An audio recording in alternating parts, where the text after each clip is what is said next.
Hello dear students, I hope आप सभी ठीक होंगे, अच्छे से होंगे। जैसे कि आपको पता है, आज क्लास 10th साइंस का पेपर था। ठीक है, चलो हम उस पेपर की एनालिसिस करते हैं। जो पहला सेक्शन था, सेक्शन ए पेपर का, उसमें 15 क्वेश्चन थे। हर किसी क्वेश्चन का 1 मार्क था। जो पहला क्वेश्चन है, पहला क्वेश्चन क्या था? Define radius of curvature of a spherical mirror. आपको ये डिफाइन करना था, एक लाइन में इस क्वेश्चन का आंसर देना था। तो आई होप आपने इसका आंसर क्या दिया होगा। Radius of curvature of a spherical mirror is the radius of that hollow sphere of glass of which the mirror is a part, और we can say of which the spherical mirror is a part. ठीक है। Second question क्या है? Second question है the image form by concave mirror is real, inverted and of the same size as the object. What is the position of the object? इसमें क्या बोला गया है? इसमें बोला गया है आपके पास कनकेव मिरर है।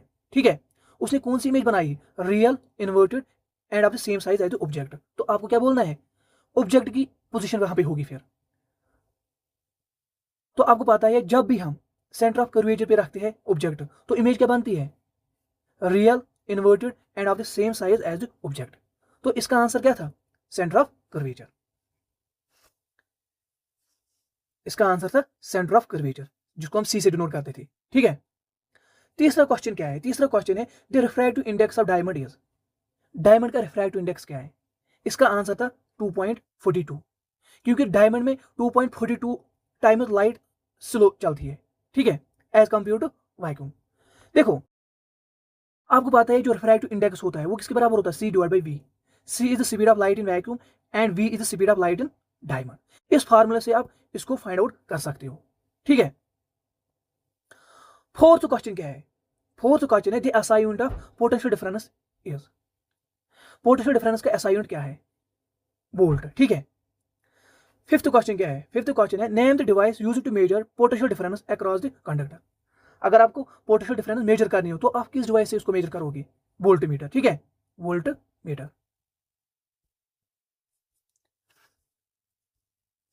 आपको यह भी पता है जो ये डिवाइस वोल्ट मीटर है, इसको हम हमेशा पार्लर में कनेक्ट करते हैं। ठीक है। क्वेश्चन नंबर 6 क्या है? Which of the following process involve chemical reaction. नीचे जो प्रोसेस दिए गए हैं ना, इसमें कौन सी केमिकल रिएक्शन है? ठीक है, जो पहला ऑप्शन है storing of oxygen under the high pressure in A gas cylinder. देखो, ये केमिकल रिएक्शन नहीं है। क्यों नहीं है? क्योंकि यहाँ पे नया प्रोडक्ट नहीं बनता। यहाँ पे पहले भी ऑक्सीजन था और बाद में भी ऑक्सीजन है। ठीक है, आपको पता ही है केमिकल रिएक्शन किसको बोलते हैं? जब भी रिएक्टेंट आपस में कंबाइन होते हैं तो वो न्यू प्रोडक्ट्स देते हैं। ठीक है, तो ये केमिकल रिएक्शन नहीं है। सेकंड ऑप्शन क्या है? Keeping petrol in A China dish in open air. ये भी केमिकल रिएक्शन नहीं है। क्यों नहीं है? क्योंकि आपको पता है यहाँ पे जो ये पेट्रोल है ना, जब हम इसको चाइना डिश में रखते हैं ना, तो क्या होता है? ये इवापोरेट होता है। यहाँ पे केमिकल चेंज नहीं होती है, यहाँ पे ओनली फिजिकल चेंज होती है। ठीक है। सी पार्ट क्या है? सी पार्ट है heating copper wire in presence of air at high temperature. ये केमिकल रिएक्शन है। कैसे? क्योंकि आपको पता ही है, जब भी हम कॉपर को ऑक्सीजन के साथ रिएक्ट करते हैं तो वो क्या देता है हमें? Copper oxide. ठीक है, तो ये केमिकल रिएक्शन है। तो इसका आंसर क्या आएगा? C part. सेवंथ क्वेश्चन क्या है? सेवंथ क्वेश्चन है food cans are coated with tin and not with zinc because zinc is more reactive than tin. ठीक है। ठीक है, जो ये फूड कैनस है ना, इनको हम इसलिए कोट करते हैं किससे? टिन से। बिकॉज टिन क्या है? Less reactive. इसलिए क्योंकि अगर हम जिंक से कोट करेंगे ना किसको? फूड कैनस को, तो जो एसिड्स प्रेजेंट होंगे ना किसमें? फूड में, वो उसके साथ रिएक्ट करेगा। तो जो फूड होगा ना, वो स्पॉइल होगा। That is why food cans are coated with tin and not with zinc. ठीक है, तो इसका आंसर क्या आएगा? Zinc is more reactive than tin. ठीक है। क्वेश्चन नंबर 8 क्या है? क्वेश्चन नंबर 8 है name two metals which are mostly found in nature in free native state. इसका आंसर क्या आएगा? एक तो गोल्ड आएगा और दूसरा प्लेटिनम आएगा। प्लेटिनम। ठीक है। क्यों? Because these metals are very unreactive and don't combine easily with other elements. ठीक है, that is why these two metals are mostly found in nature in native state. ठीक है। नाइन्थ क्वेश्चन क्या है? नाइन्थ क्वेश्चन है buckminsterfullerene is allotropic form of. ये किसके allotropic form है? आई होप आपको पता होगा। इसका आंसर है सी पार्ट, कार्बन। ठीक है। The general form of alkenes is, alkenes की जनरल फॉर्म क्या है? CnH2n। ठीक है, इसका आंसर है बी पार्ट। 11th क्वेश्चन क्या है? 11th क्वेश्चन है soil erosion is prevented by. हम कैसे सॉइल इरोजन को प्रिवेंट कर सकते हैं? आपको पता है जब भी हम ज्यादा से ज्यादा पेड़ लगाएंगे ना तो सॉइल इरोजन कम होगा। दैट इज वाई इसका आंसर क्या आएगा? सी, एफॉरेस्टेशन। ठीक है, अगर हमने डिफॉरेस्टेशन की तो सॉइल इरोजन हो जाएगा, अगर हमने रिमूव किया वेजिटेशन उससे भी सॉइल इरोजन ज्यादा होगा। ठीक है, ओवर गेजिंग करवाया एनिमल्स से तो उससे भी क्या होगा? सॉइल इरोजन हो सकता है। तो आप कैसे प्रिवेंट कर सकते हो सॉइल इरोजन को? By afforestation. ठीक है, क्वेश्चन नंबर 12 क्या है? क्वेश्चन नंबर 12 है the estimated sunlight captured by the green plants in a terrestrial ecosystem is. Question में बोला गया है जो टेरेस्ट्रियल इकोसिस्टम है, क्या है टेरेस्ट्रियल इकोसिस्टम, उसमें जो प्लांट्स होते हैं, ठीक है, उसमें जो प्लांट्स होते हैं वो कितनी एस्टिमेटेड सनलाइट कैप्चर करते हैं। मीनस इसका मतलब क्या है? इसका मतलब है कितनी सनलाइट वो किस में कन्वर्ट करते हैं?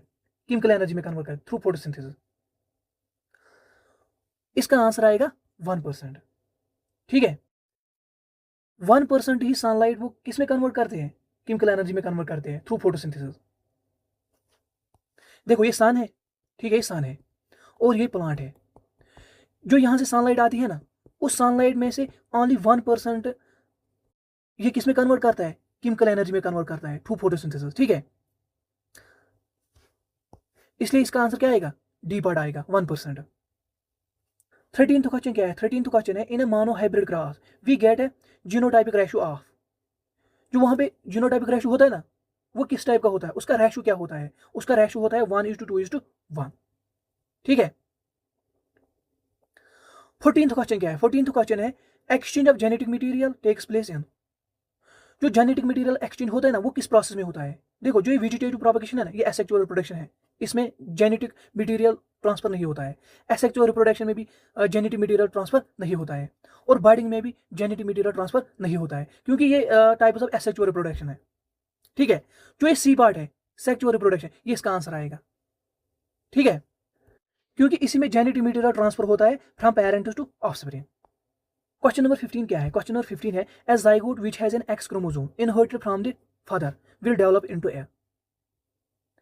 देखो आपको पता ही है अगर दो पेरेंट्स होंगे फादर और मदर, ठीक है, इसका टाइप क्या होता है क्रोमोसोम का? XY, और इसका क्या टाइप होता है? XX। ठीक है, अब क्या बोला गया है क्वेश्चन में? क्वेश्चन में बोला गया है जब ये आपस में मैटिंग करते हैं ना तो क्या होता है? फादर से क्या आता है? एक्स क्रोमोसोम आता है। ठीक है, तो मदर से क्या आएगा? तो मदर से क्या आएगा? एक्स आएगा, क्योंकि इसमें दोनों एक्स एक्स है। आपको पता ही है जब एक्स एक्स होता है जीन पेयर, जब एक्स एक्स होगा तो क्या होगा? तो वो गर्ल होगी। क्या होगी? गर्ल होगी। तो इसका आंसर क्या आएगा? B part. देखो क्वेश्चन नंबर 16, 17 और 18, इसमें आपको क्या दिया गया है? Assertion and reason. ठीक है, तो आपको ये कोड दिए गए हैं। ठीक है, पहला कोड क्या है? When A and R are true and R is the correct explanation of E. दूसरा क्या है? When A and R true and R is not the correct explanation of E. When A is true and R is false. When A is false but R is true. ठीक है, देखो जो question number 16 है उसमें assertion क्या दिया गया है? If a graph is plotted between the current flowing and potential difference the graph is a straight line passing through the origin. और रीजन क्या दिया गया है? The current is directly proportional to the potential difference. Assertion में क्या बोला गया है? असर्शन में क्या बोला गया है? असर्शन में बोला गया है जब भी हम ग्राफ प्लॉट करते हैं किस किसके दरमियान? V और I के दरमियान, तो ग्राफ क्या आता है? स्ट्रेट लाइन आता है। तो ये ट्रू है, जो असर्शन है ना, जो स्टेटमेंट दिया गया है ये ट्रू है, क्योंकि for ohmic conductor is true. Reason क्या दिया गया है इसका? The current is directly proportional to the potential difference. Reason क्या दिया गया है? स्ट्रेट लाइन इसलिए आती है क्योंकि जो पोटेंशियल डिफरेंस है वो डायरेक्टली प्रोपोर्शनल टू करंट है। ये ट्रू है। क्यों ट्रू है? क्योंकि आपको पता है V directly proportional to I, V is equal to IR। ठीक है, ये ट्रू है। तो इसका आंसर क्या आएगा? तो जो ये रीजन है ये करेक्टली क्या एक्सप्लेन करता है? असर्शन को करेक्टली एक्सप्लेन करता है। तो मैं बोलूंगा जो ए है एंड आर है ये दोनों क्या है? ट्रू है। And R is the correct explanation of assertion. ठीक है, तो इसका आंसर क्या आएगा? ए पढ़ आएगा। इसका आंसर ए पढ़ आएगा। देखो क्वेश्चन नंबर 17 में असर्शन क्या दिया गया है? असर्शन दिया गया है if the first member of the homologous series is methanol, it is third member will be ethanol. Reason क्या दिया गया है इसका? All the members of a homologous series show similar chemical properties. Assertion में बोला गया है if the first member of the homologous series is methanol, it is third member will be ethanol. ये स्टेटमेंट गलत है। क्यों गलत है? क्योंकि आपको पता ही है जो होमोलॉगस सीरीज ऑफ एल्कोहल्स होती है वो क्या होती है? उसका जो पहला मेंबर होता है वो मिथेनॉल होता है, मिथेनॉल। सेकंड मेंबर क्या होता है?